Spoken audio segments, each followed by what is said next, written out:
Hello everyone, how you doing? I hope you're all doing really well today. I'm Lindsay, your host of the Heavy Metal Journal and writer for Lambgoat and the Moshville Times, and I'm back with New Metal Monday, where I talk about my favourite new releases of the week, and I have 4 brand new albums that I want to talk about this week, all of which are kind of centred around the black metal subgenre. But before we begin, check out the description box below where you will find a Spotify playlist, which features every single album that I talk about on my New Metal Monday videos, unless it is a Bandcamp only release. So if you use Spotify, make sure to follow that playlist because I update that every single Monday as soon as one of these videos goes live. But if you don't use Spotify, make sure to check out the description box anyway, because I will also include the band's Bandcamp links or their YouTube channels, just so you guys can find the music that I'm talking about as easily as possible. But like I said, I've got 4 brand new albums that I want to talk about, all of which kind of centre around, like I said, black metal. So let's get into it. Okay, so straight away, I know for a fact that I'm going to pronounce this band name incorrectly, and I am definitely going to pronounce the album name incorrectly, so much so that I'm not even going to try and attempt the full album name. But that's Thigh Catafalque with 12, and this is the 12th studio album from the Hungarian extreme metal, avant-garde metal band.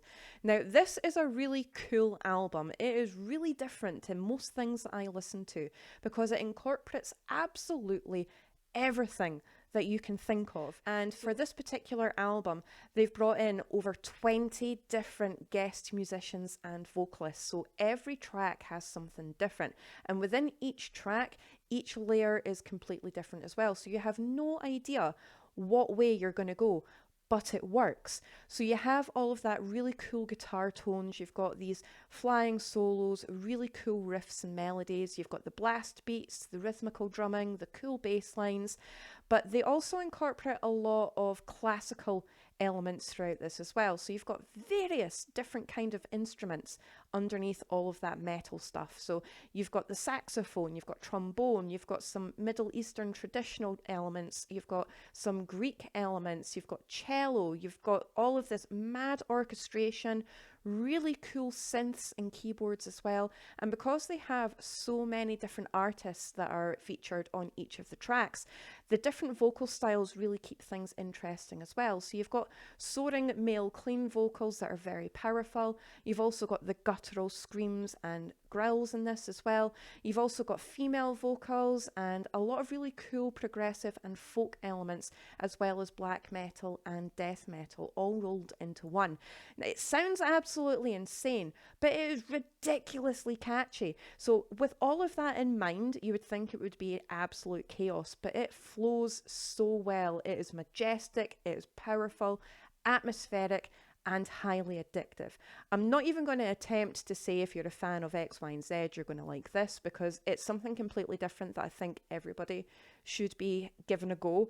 Definitely check it out. I've rambled on quite a lot about this, but there is just so much to digest about this record. It takes you in all sorts of different directions. It is a proper journey of a record, and I absolutely loved it. This is a masterpiece, an absolute work of art, and I loved it.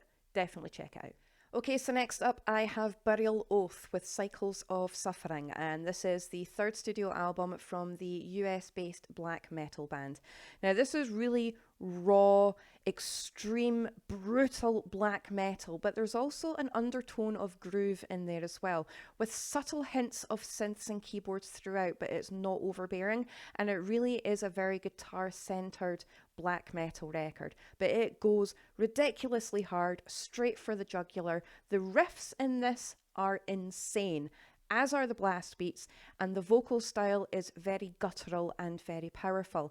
But like I said, it does have that undertone of groove, so even though it is very much a dissonant black metal record, because you've got that really harsh kind of melodic groove element underneath, it's very enticing and addictive to listen to, and you can't help but listen to it over and over and over again. Plus that album artwork is incredibly enticing as well. There's something very dark and evil and ominous, yet enjoyable about this record. This is a really savage and dynamic record, and it treads that fine line between raw, dissonant aggression, but there's also this icy, bleak beauty about it as well that only black metal can achieve. But I absolutely adored this, and if you're a fan of the likes of Migwa, Spectral Wound, Gorgoroth, and a little bit of Black Braid in there, you're definitely going to want to get onto this. But if you like your black metal with a little bit of harsh melody and groove underneath, this one is definitely for you.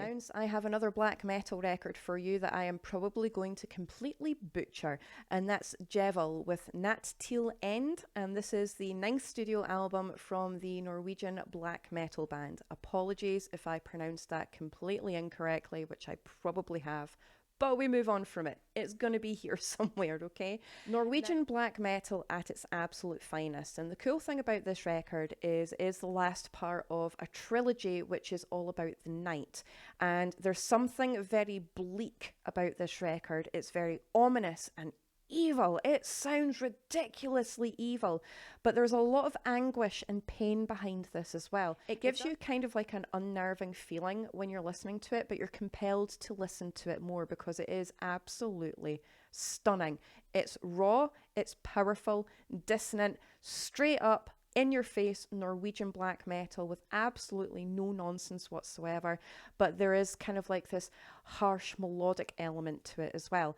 I absolutely adored this record, and the thing that really stood out to me the most about this was the vocal style. Yes, it's a very typically raw, dissonant, venomous, rasping black metal vocal style, but it's the anguish behind the screams in this that really strike you deep in the soul, and there is something really off-putting and powerful and very dark and evil about it. But again, it hooks you in and you can't help but listen to this. So if you are a fan of the likes of Gorgoroth, Tak, Satyricon, you're definitely going to want to get onto this. But I absolutely love Norwegian black metal. I love the album artwork in this. The whole concept about the trilogy of the night is an absolutely amazing idea, and I cannot get enough of this record. Definitely check it out.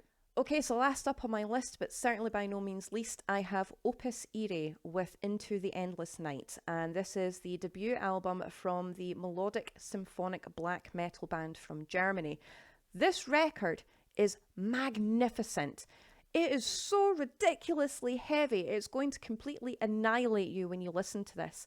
It's got these really powerful guttural vocals that are so demonically evil and bassy and deep. It's ridiculous, and they just completely blow your eardrums to pieces. But you've also got the contrast of the clean female vocals as well, which are very ethereal and kind of have a bit of a folk style about them as well. So the juxtaposition between those two different vocal styles really creates a dynamic layer for this record. You've also got a lot of really cool orchestration elements and symphonics to it as well, but it's very well mixed and very well placed. So yes, you have all of the stunning guitars, the solos and the riffs in this are unreal, the blast beats are completely insane, and the bass lines are discernible and really cool as well. But the symphonics and the orchestration are mixed into all that really, really well, and it's a very furious yet emotive record. There's a lot of passion, there's a lot of energy, and there's a lot of power behind this record. It's highly addictive, very enticing, but very precisely detailed at the same time. So if you are a fan of your grand melodic black metal with a lot of symphonic and orchestration throughout it, but it's not overbearing at the same time, and it's very much focused on the black metal side of things with all of the harsh melodies and harmonies too, you're definitely going to want to check this out, especially if you are also a fan of the likes of Dimmu Borgir, Sirius, Flesh God Apocalypse, that kind of style. This one is definitely for you, but it's extremely dark, incredibly evil sounding, and it is so ridiculously heavy and addictive. And that's it for this week's very quick New Metal Monday. Once again, comment down below to let me know what you think of today's records, and if you have any of your own recommendations, please let me know and I will get them added to my list. I am working really, really hard on my top 40 albums of 2024, which will be coming in 4 separate videos very, very soon, and I cannot wait to share all of that with you, and I can't wait to see everybody else's as well. Thank you so much for your support. I really do appreciate you guys as always, and I will see you very soon in my next video.